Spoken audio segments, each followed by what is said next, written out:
Q7 நேயர்களுக்கு வணக்கம். நான் ஆர்ஜே பரணி.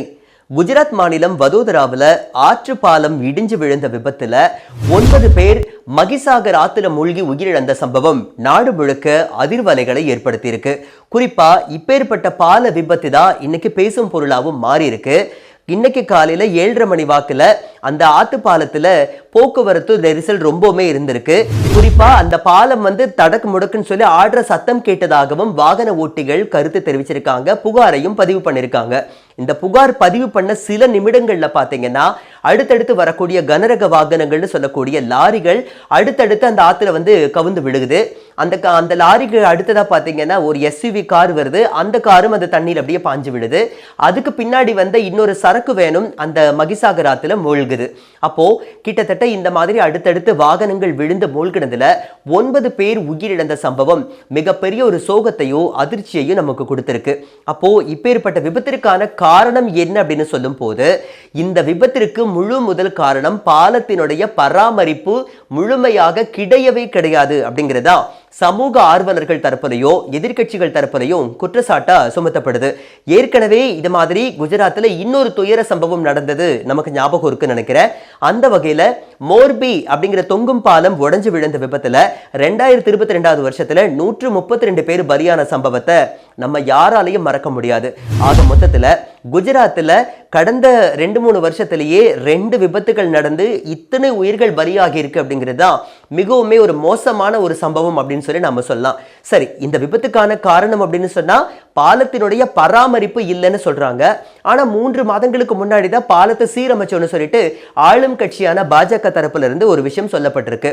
அது மட்டும் இல்லாம அந்த மகிசாகர் ஆத்துக்கு நடுவுல இந்த காம்பீரா அப்படிங்கிற இந்த ஒரு மிகப்பெரிய ஆத்து பாலத்தை கட்டுறதுக்காக பாத்தீங்கன்னா 212 கோடி ரூபாய் நிதியும் ஒதுக்கப்பட்டிருக்கு. அதுக்கான அந்த வரையீட்டு பணிகள் இதெல்லாமே முழுசா நடந்துகிட்டே இருக்கு. கூடிய விரைவில் அந்த பாலத்தை கட்டக்கூடிய கட்டுமான பணிகளும் தொடங்கும்னு சொல்லி குஜராத் மாநிலத்தை ஆட்சி பண்ணிட்டு இருக்கக்கூடிய முதலமைச்சர் பூபேந்திர பாட்டில் சொல்லியிருக்காரு. சோ இது ஒரு பக்கம் இருக்கட்டும். ஆனா அந்த பாலம் 3 மாதங்களுக்கு முன்னாடி தான் முறையா அவங்க பராமரிச்சிருக்காங்க, சீரமைச்சிருக்காங்கன்னு சொல்லலாம். அப்ப சீரமைச்சு 3 மாதத்திலேயே இந்த பாலம் உடைஞ்சு விழுது அப்படின்னா அப்ப அது எந்த லட்சணத்துல அவங்க சீரமைச்சிருப்பாங்க அப்படிங்கிற ஒரு மிகப்பெரிய ஒரு கேள்வி காட்டமா சமூக ஆர்வலர்கள் கேட்டிருக்காங்க. குஜராத்தோட வதோதராவையோ ஆனந்த் மாவட்டத்தையே இணைக்கக்கூடிய இந்த காம்பீரா பாலம் அப்படிங்கிறது வரலாற்று சிறப்புமிக்க ஒரு பாலம்னு சொல்லிட்டு குஜராத் மாநில மக்கள் சொல்றாங்க.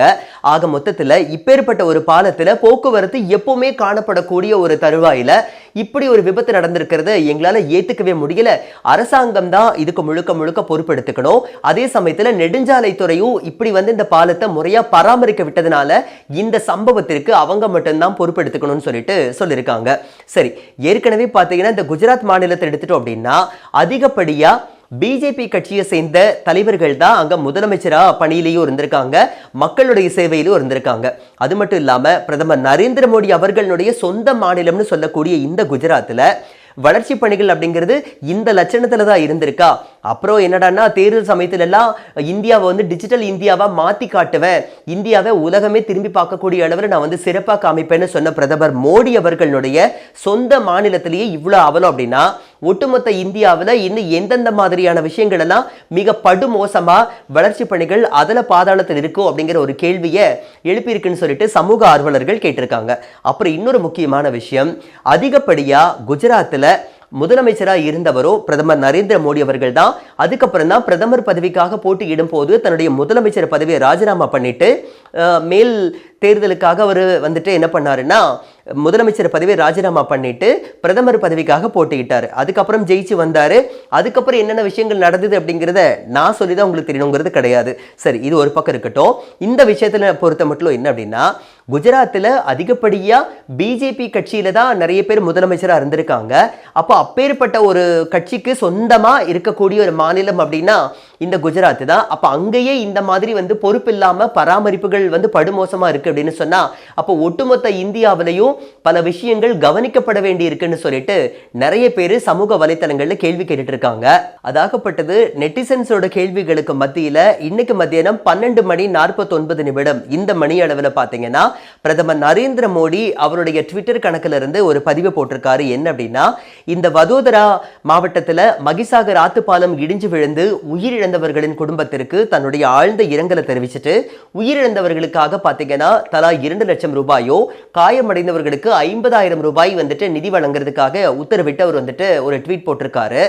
இது இப்போ வந்துட்டு குஜராத்தில் நடந்த இந்த சம்பவத்துக்கு இரங்கல் தெரிவித்து ட்வீட் போட்டிருக்கிற பிரதமர் அவர்கள் நம்ம தமிழ்நாட்டில் கடலூர்ல நேத்திக்கு செம்மங்குப்பத்தில் நடந்த ரயில் விபத்துல பலியான அந்த குழந்தைகளுக்காக ஒரு ஆழ்ந்த இரங்கல் தெரிவிச்சு கூட அவர் வந்து ட்வீட் போடல அப்படின்னு சொல்லிட்டு எதிர்கட்சிகள் தரப்புல கடுமையா காட்டமா கேள்விகள் எழுப்பப்படுறதையும் நம்மளால பார்க்க முடியுது. இந்த மாதிரியான விபத்துக்கள் அதிகப்படியா பாத்தீங்கன்னா இந்த ரயில் விபத்தாகட்டும், அதே மாதிரி பாலம் இடிஞ்சு விழுந்த விபத்தாகட்டும், எல்லாமே மத்தியில் ஆளக்கூடிய ஒன்றிய அரசின் ஆட்சி காலத்துல தான் நடந்திருக்கு. எதுக்காக அப்படின்னு பாத்தீங்கன்னா பராமரிப்புகள் சரியா இல்லை அப்படிங்கிற ஒரு விஷயம்தான். அப்ப அரசாங்கம் அதிகாரிகளுக்கு உத்தரவிட்டு பராமரிக்கக்கூடிய பணிகளை நடத்தாதன் விளைவுதான் இந்த மாதிரியான விபத்துக்கள் நமக்கு ஒரு மிகப்பெரிய பாடமா உணர்த்துது. இது ஒரு பக்கம் அப்படின்னா, கடந்த ஜூன் 12ஆம் தேதி, அதாவது 2025 ஜூன் 12ஆம் தேதி நம்ம சென்னையில் ஒரு மெட்ரோ ரயில் விபத்து நடந்துச்சு. அது உங்களுக்கே நல்லா தெரியும். கிண்டியிலிருந்து பூவிருந்தவல்லிக்கு போகக்கூடிய பாதையில் மெட்ரோ ரயில் பாலம் கட்டக்கூடிய பணிகள் நடந்துட்டு இருக்கு. அதுல ராமாபுரத்தில் பார்த்தீங்கன்னா ஒரு பில்லர் சரிஞ்சு விழுந்து காட்டுப்பாக்கத்தை சேர்ந்த ரமேஷ் அப்படிங்கிற ஒருத்தர் வந்து உயிரிழந்த விஷயத்த நம்ம யாராலையும் மறக்க முடியாது, ஏற்றுக்கவும் முடியாது. ஸோ இப்பேற்பட்ட ஒரு விபத்துக்கு வந்துட்டு மெட்ரோ ரயில் நிர்வாகம் என்ன பண்ணுச்சுன்னா, அந்த திட்ட இயக்குனர் ஆனந்த் வந்து என்ன சொன்னார் அப்படின்னா, இந்த விபத்துக்கு காரணமாக இருந்த அந்த பணியில் இருந்த பணியாளர் ஒருத்தரை வந்து நாங்கள் பணியிட நீக்கம் செஞ்சிருக்கோம். அந்த விபத்தில் உயிரிழந்த காட்டுப்பாக்கம் ரமேஷனுடைய குடும்பத்திற்கு 5 லட்சம் ரூபாய் இழப்பீடு நாங்கள் வந்து கொடுத்துட்டோம் அப்படின்னு சொல்லியிருக்காரு. அப்போ சமூக ஆர்வலர்கள் தரப்பிலிருந்து கேள்வி என்ன வருது அப்படின்னா, நீங்க பாட்டுக்கு எங்கேயாவது உங்களுடைய அஜாக்கிரதையின் காரணமா விபத்தை நீங்க நடத்திடுவீங்க, உசுரை வந்து நீங்க பலி கொடுத்துருவீங்க. பலிக்கடா ஆனவங்களுக்கு வெறும் கேவலம் 2 லட்சம் 5 லட்சம் பணம் கொடுத்தா போதுமா? அப்ப அந்த 5 லட்சம் ரூபாவை நாங்க திருப்பி கொடுக்குற அந்த உயிர் உங்களால திருப்பி கொடுக்க முடியுமான்னு சொல்லிட்டு சமூக ஆர்வலர்களோ அரசியல் கட்சி விமர்சகர்களோ சமூக வலைத்தளங்கள்ல கடுமையான விவாதத்தை நடத்திட்டு இருக்கிறதையும் நம்மளால பார்க்க முடியுது. ஆக மொத்தத்துல இந்த மாதிரியான விபத்துக்கள் ஒவ்வொரு வாட்டியும் நடந்துகிட்டே தான் இருக்கு. அப்ப இதுக்கெல்லாம் யாரு பொறுப்பு எடுத்துக்கிறது? அரசாங்கமா இல்ல அரசாங்கத்தின் கீழே செயல்படக்கூடிய அதிகாரிகளா அப்படிங்கிற ஒரு கேள்வி நம்ம எல்லாருக்கிட்டையும் வருது.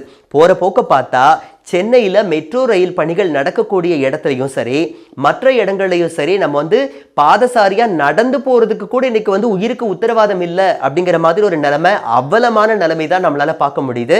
அதனால இது மாதிரியான விஷயங்கள்ல பல இடங்கள்ல பாலங்கள் ஆகட்டும், கட்டிடங்கள் ஆகட்டும், குறிப்பா அரசுக்கு சொந்தமான கட்டிடங்கள் ஆகட்டும், குடியிருப்புகள் ஆகட்டும், அதை எல்லாத்தையுமே கொஞ்சம் பார்த்து புனரமைச்சு சீரமைச்சு கொடுத்தாங்க அப்படின்னா மக்கள் கொஞ்சம் நிம்மதியா நடந்து போவாங்க, போய் வருவாங்க அப்படிங்கிற ஒரு விஷயம் தான் இந்த இடத்துக்கு நான் சொல்ல வரேன்.